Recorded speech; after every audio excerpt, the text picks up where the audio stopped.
Spirit of holiness on us descend. Come, Holy Comforter, thy sacred witness bear in this glad hour. Thou who almighty art, now rule in every heart, and ne'er from us depart, Spirit of power. To thee, great One in three, eternal praises be, hence evermore.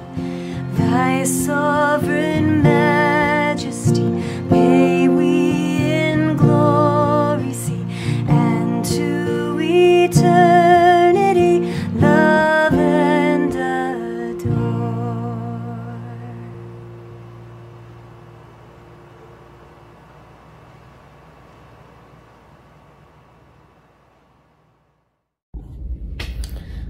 Magandang umaga po sa ating lahat. Ang ating scripture para sa umagang ito ay matatagpuan sa Roman, Kabanata 12, mga talata 1 hanggang 2, na ganito po ang sinasabi. Kaya mga kapatid, alang-alang sa masaganang habag ng Diyos sa atin, ako'y nakikiusap na ialing ninyo ang inyong sarili bilang isang handog na buhay, banal at kalugod-lugod sa Diyos. Ito ang karapat-dapat na pagsamba ninyo sa Kanya. Huwag kayong makiayon sa takbo ng mundong ito. Mag-iba kayo sa pamamagitan ng pagbabago ng inyong pag-iisip upang maunawaan ninyo ang kalooban ng Diyos, kung ano ang mabuti, kalugod-lugod at ganap na kalooban niya. So, sa nabasa po natin, meron lang po ang dalawang mensahe ang nais ipabatid ng Diyos sa atin sa umagang ito.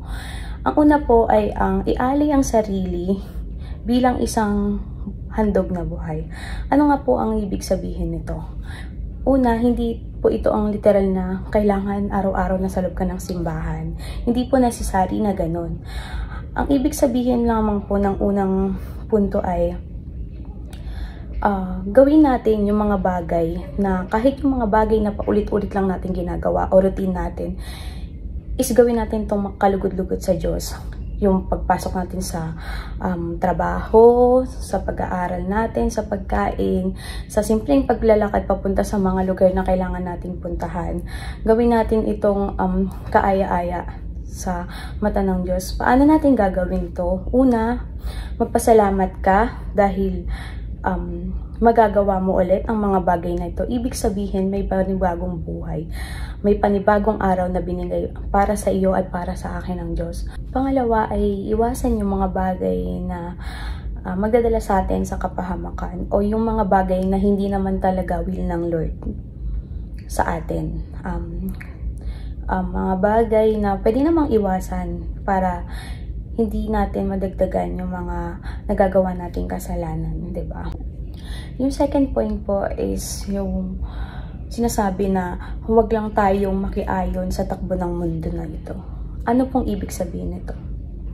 Ang ibig sabihin lang po nito ay yung hindi ka lang makikisabay sa agos ng mga tao sa paligid mo para maging in ka or para tanggapin ka ng mga tao. Kaya tayo binigyan ng kanya-kanyang pag-iisip ay para isipin natin ng rasyonal yung mga bagay-bagay at alamin natin kung ano yung tama at mali, ano yung mga bagay na kailangan natin gawin sa hindi.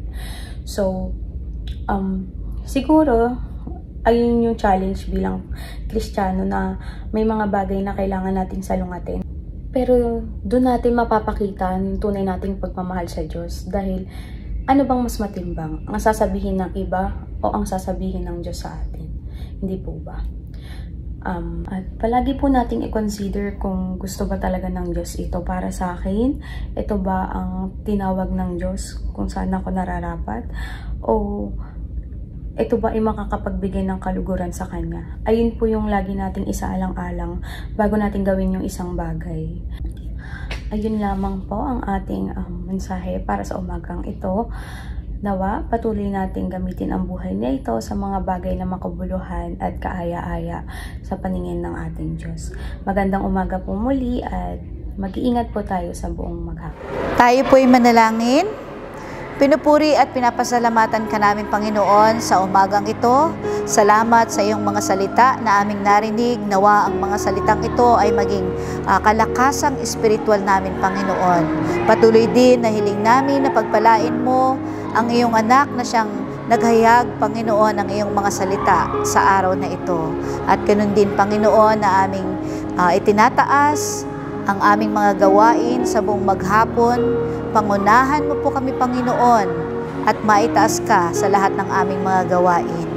Amin ding idinadalangin at ipinagpapasalamat ang aming mga gawain sa iglesyang ito, Panginoon. Patuloy na gamitin mo ang anumang ministries na meron kami upang abutin, Panginoon, ang mga kapatid namin na hindi pa nakakakilala sa inyo, Panginoon. At ganoon din na maging kalakasan namin, Panginoon, ang mga ministries na ito spiritually.